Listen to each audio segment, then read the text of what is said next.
Quando a gente defende a fé católica por convicção, nós não estamos desrespeitando as outras expressões religiosas. A gente precisa respeitar as pessoas. Sim, respeitar o indivíduo, isso é obrigação de todos nós.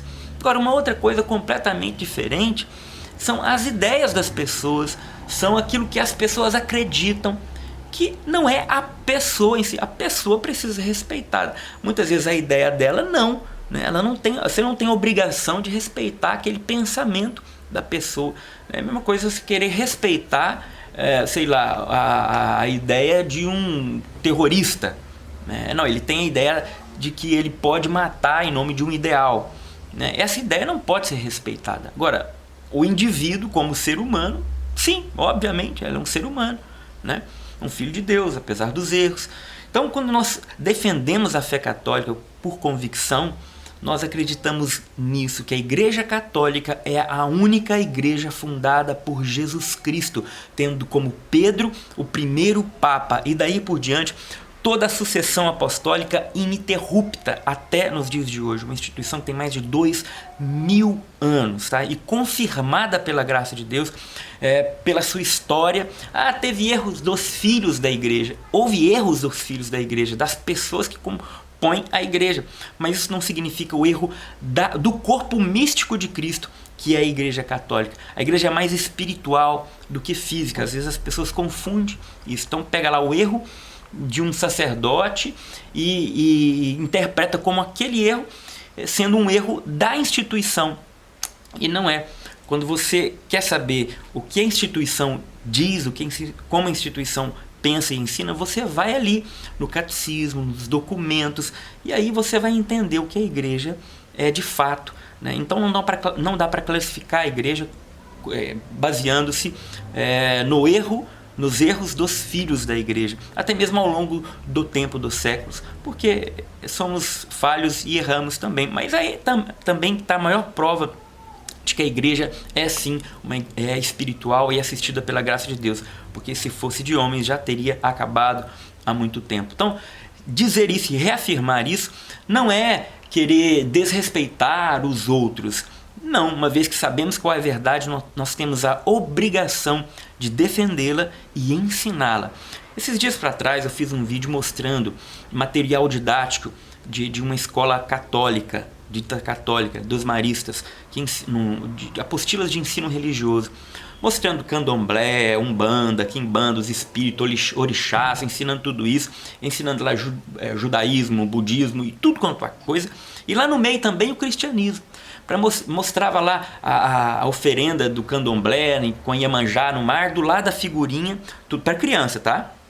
Do lado da figurinha está lá também uma festa religiosa católica, simbolizada por uma festa junina, né? De maneira pejorativa, baixa, rasteira, né? Fazendo um sincretismo, uma mistura danada. E isso é muito prejudicial, porque confunde a cabeça das crianças, né? Primeiro você tem que formar na fé, na doutrina católica, porque o pai que coloca um filho na escola católica está querendo isso, né? Depois, quando tiver mais velho, né, for mais velho um pouco, que tiver a concepção mais bem formada, então você vai mostrar que existem outras concepções religiosas sem problema nenhum. Agora, mostrar que existe, até estudar, quando a criança, né, o jovem já tem uma formação, mas não ali na infância, mostrando como se fosse a mesma coisa, confundindo a cabeça da criança. Não, a gente mostrou isso aí, e é uma convicção que nós temos. A Igreja Católica é a Igreja de Cristo, fundada por Jesus Cristo, nosso Senhor, e temos a obrigação de defendê-la e anunciar e denunciar aquilo que é erro também, é a obrigação de todos nós, né? Esse vídeo que você vai ver é a história de um professor de Harvard, ele era judeu, e ele se converte ao catolicismo depois que ele tem uma visão espiritual de Jesus Cristo e da Virgem Maria. É uma história muito, muito interessante. Você vai gostar demais. Eu não vou me prolongar mais aqui. Você fica com o vídeo. E Deus abençoe.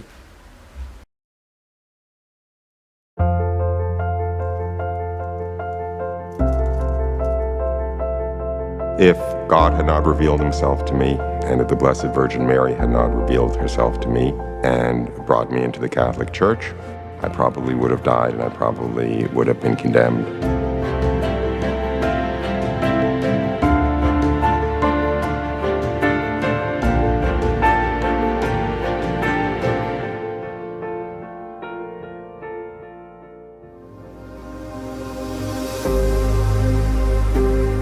born and raised Jewish, very Jewish family, very Jewish world, very Jewish education, all the way until university. I went to Massachusetts Institute of Technology, which is a scientific technical university, and I lost my belief in God there. I lost my faith. I became essentially atheist. I went on to Harvard Business School and was obviously pursuing a fairly worldly career and worldly perspective. And after I got my degree from Harvard Business School, I was invited back to join the faculty, so I found myself as a professor of marketing at Harvard Business School at the age of 29. And although it may sound rather surprising, that's actually when the bottom fell out of my world. Because ever since I had been a small child, I knew there has to be a real meaning and purpose to life, and expected to come into the real meaning and purpose of life at some point when I got older. As a matter of fact, as a child, I thought it would come at my bar mitzvah, which is like the Catholic confirmation when the child is 13 and enters into a personal relationship with God. I thought I would enter into a personal relationship with God. When that didn't happen, it was actually one of the saddest days of my life, but then I got distracted with worldly life, so to speak, high school and university and Harvard Business School and so forth. But I always thought there was something out there that would give my life real meaning. Then I thought it would be when I began my career. But I was already more successful in a worldly career than I had ever anticipated being a professor at Harvard.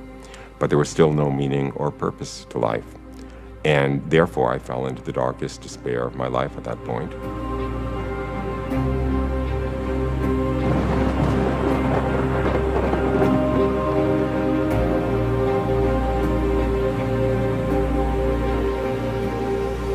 I was walking in nature early one morning in a kind of nature preserve right off the ocean that was half pine trees and half sand dunes. And I received the most spectacular grace in my life. From one moment to the next, I was walking along, lost in my thoughts. I had long since lost any hope in believing that God existed or anything like that.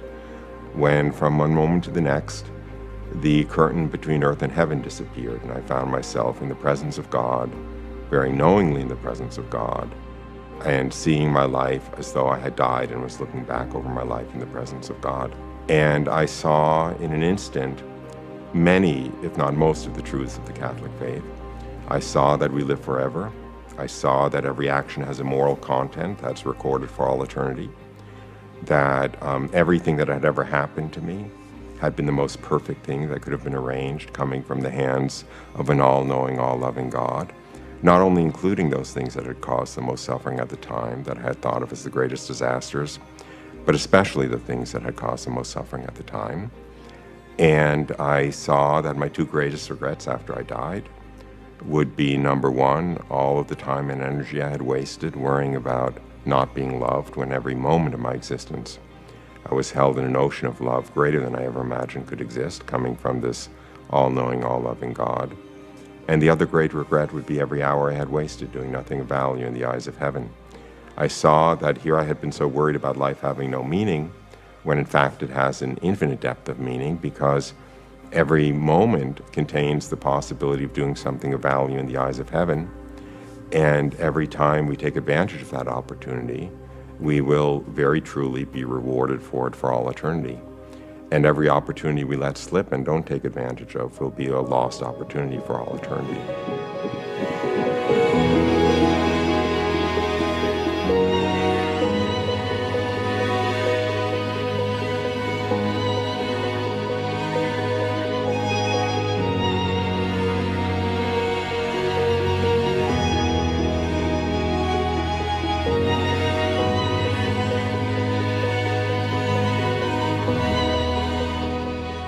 The most overwhelming aspect of this experience, the most transformative aspect of this experience, was to come into the intimate and deep and certain knowledge that God himself, the God who not only created everything that exists, but created existence itself, not only knew me by name, not only cared about me, but had been watching over me, controlling everything that ever happened to me, but actually knowing how I felt at every moment and caring about how I felt at every moment, such that in a very real way, everything that made me happy made him happy, and everything that made me sad made him sad. And coming into the knowledge of this was really the most revolutionary, transformative aspect of this experience. I, of course, knew that the meaning and purpose of my life was to worship and serve my Lord and God and Master, who is revealing himself to me. But I didn't know his name, and I couldn't think of this as the God of the Old Testament. I couldn't think of this religion as Judaism. The picture of God that emerges from the Old Testament is certainly a picture of a God far more distant and severe and removed from ordinary mankind than this God was. So I knew this was my Lord and God and my Master. I knew I wanted nothing but to serve him and worship him properly. And I didn't know what religion to follow to do so.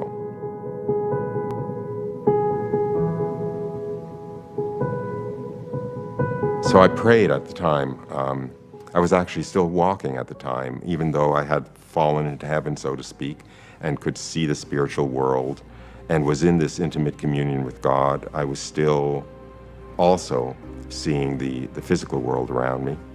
The physical world had become as though transparent, and I could see through it into the spiritual world. Anyway, as I was walking, I prayed to know the name of my Lord and God and Master, who is revealing himself to me, so I would know what religion to follow. And I prayed as I was walking along, let me know your name. I don't mind if you're Buddha and I have to become Buddhist.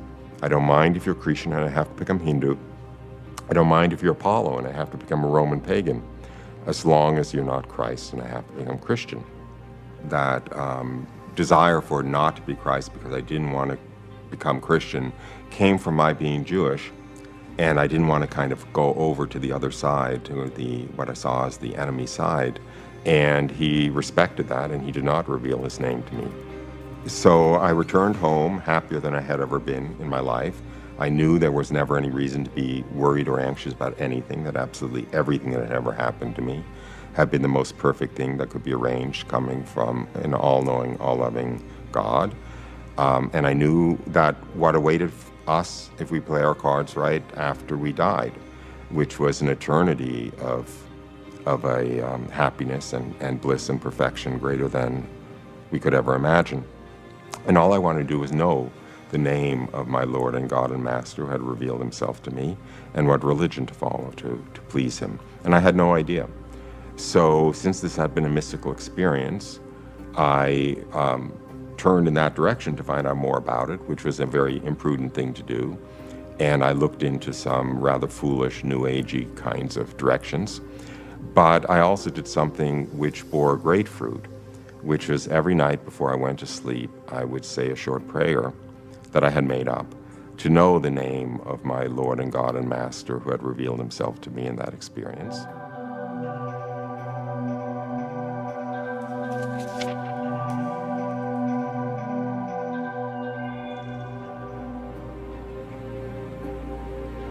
A year to the day after that first experience, I went to sleep after having said that prayer, and also after having said a prayer of thanksgiving for what had happened exactly a year earlier, which is how I know that it was exactly a year. I went to sleep, and I thought I was awoken by a hand gently on my shoulder, and led to a room and left alone with the most beautiful young woman I could ever imagine. And I knew without being told that it was the Blessed Virgin Mary. And when I found myself in her presence, all I wanted to do was honor her appropriately. In fact, the first thought that crossed my mind was, oh my goodness, I wish I at least knew the Hail Mary. But I didn't. The first thing she said to me was she offered to answer any questions I might have for her. Well, my first thought was that I kind of wanted to ask her to teach me the Hail Mary so I could honor her appropriately. But I was too proud to admit that I didn't know it. So as a kind of indirect way of getting her to teach me the Hail Mary, I asked her what her favorite prayer to her was. She was a bit coy. Her first response was, I love all prayers to me. But I was a bit pushy, and I said, but you must love some prayers more than others. And she recited a prayer. Now, she recited in Portuguese, and I didn't know any Portuguese, so all I could do was try to remember the first few syllables phonetically, and the next morning, as soon as I woke up, I wrote them down phonetically. And later, after speaking to a Portuguese Catholic woman and asking her to recite all of the prayers to Mary in Portuguese, I identified the prayer as, "O Mary, conceived without sin, pray for us, have recourse to thee."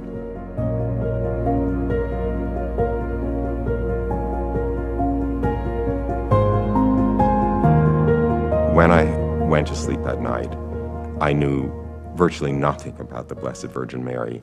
All I knew was from Christmas carols, mostly from Silent Night, and from having seen Christmas creches sometimes in public places.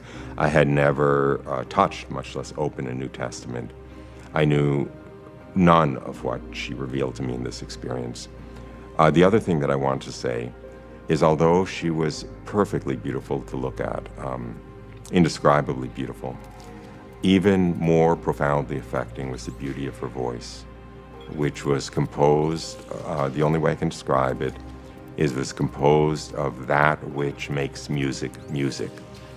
And when she spoke, and when the beauty of her voice flowed through me, carrying with it her love, it lifted me up into a state of ecstasy greater than I ever imagined could exist. So most of my questions actually flowed out of my being absolutely overwhelmed by who she was and by her grandeur. I'll mention a couple of the questions. They were actually often more exclamations than they were actually questions. For instance, at one point, I kind of stammered out, "How can it be? How is it possible? How can it be that you're so glorious, that you're so magnificent, that you're so exalted? How can it be?" And her response was just to look down at me almost with pity and shake her head gently and say, "Oh no, you don't understand. I'm nothing. I'm a creature. I'm a created thing. He's everything." And then again, out of this desire to somehow honor her appropriately, I asked her what title she liked best for herself. And her response was, "I am the beloved daughter of the Father, mother of the Son, and spouse of the Spirit." I asked her several other questions of somewhat less significance, and she spoke to me for another 10 or 15 minutes. She said she had something she wanted to tell me. And after that, the audience was over and I went back to sleep. And the next morning when I woke up, I was hopelessly in love with the Blessed Virgin Mary, and I wanted nothing other than to be as fully and completely Christian as possible. I obviously knew from this experience that the God who had revealed himself to me a year earlier had been Christ.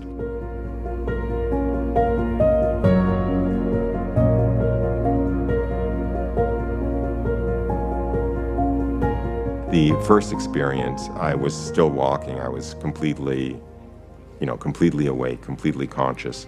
The second experience, the experience of the Blessed Virgin Mary, I thought I was awake at the time, and my memory represents it as though I had been awake.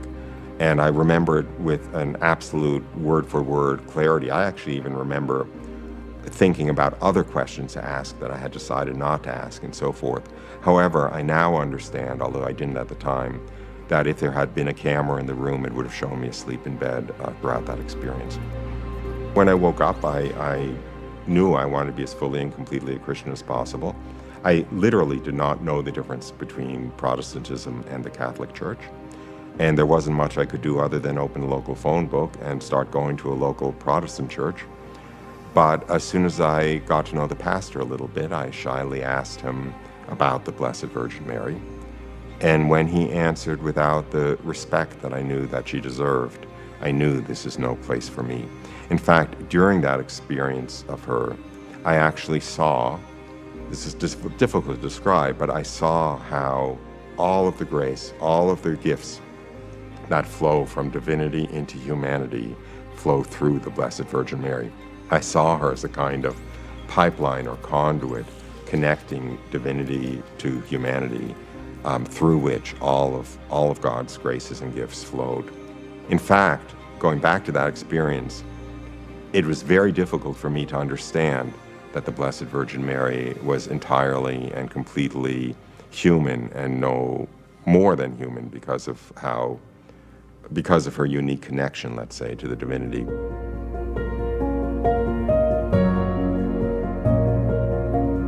That was the motivation, so to speak, behind her saying, I'm nothing, I'm a creature, I'm a created thing. She wasn't about to allow me to have any confusion about her status, which is completely as a creature and being nothing more or less than what God made. Nonetheless, as I said, I saw the extraordinary, her extraordinary and unique role in the distribution of graces. Back to the next morning and the following weeks, I knew that I didn't belong in that Protestant church where the pastor had not much respect for the Blessed Virgin Mary. And I used to spend all my free time visiting Marian shrines. There was a shrine to Our Lady of La Salette about 45 minutes from where I lived, and I used to go there 3 or 4 times a week to walk the grounds and to feel the presence of the Blessed Virgin Mary and to commune with her. And that shrine was held by the Catholic Church. And sometimes when I was there, there would be a Mass going on. And whenever I was in the presence of a Mass going on, I was filled with a tremendous desire, I could almost say a lust, a greed, to receive the communion, to receive the Eucharist, even though I literally did not know what it was.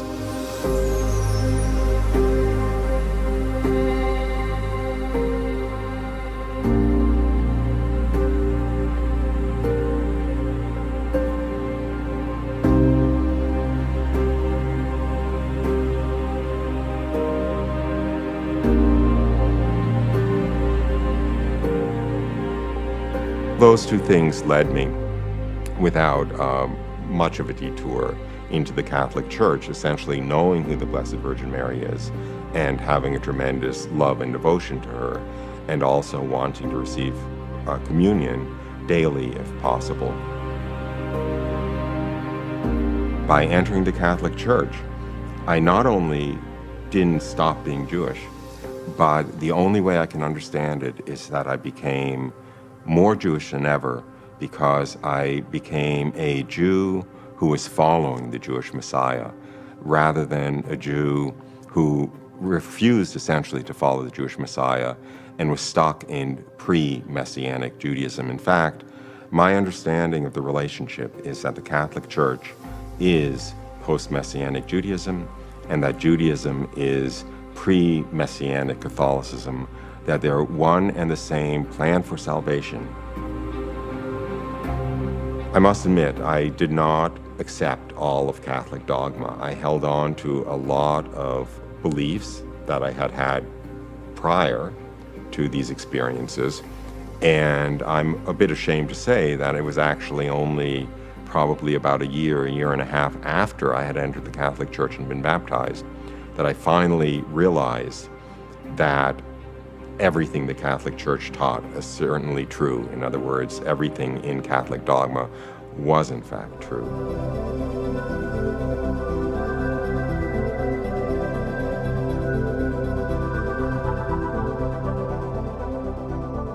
And perhaps I'll mention that the last teaching that I was willing to accept was the eternity of hell. I almost refused to accept the fact that it was possible to be condemned to hell for all eternity. It just didn't make any sense to me. It didn't seem to be consistent with God's love and mercy and so forth. And what happened was I mentioned this to a priest who was directing me, and he looked a little bit surprised, and he said, "But it's dogma. You have to believe it." And that's when the scales fell from my eyes, that it's not up to me to judge what God could do or what might be true. If it's taught as certainly true by the Catholic Church, then I know it to be true, not because it makes sense to me, but because it is revealed by God through the authority of the Catholic Church. And of course, over time, I came to understand from inside why it might be true. But I had to let go of that presumption, of that incredible human pride, to say that I'm able to understand everything that God might do. I'm able to understand why and what God might do, and I somehow put myself, it's almost, if I can say so, it's almost like a Luciferic position, putting oneself in the position of judging God and what's possible and reasonable for God.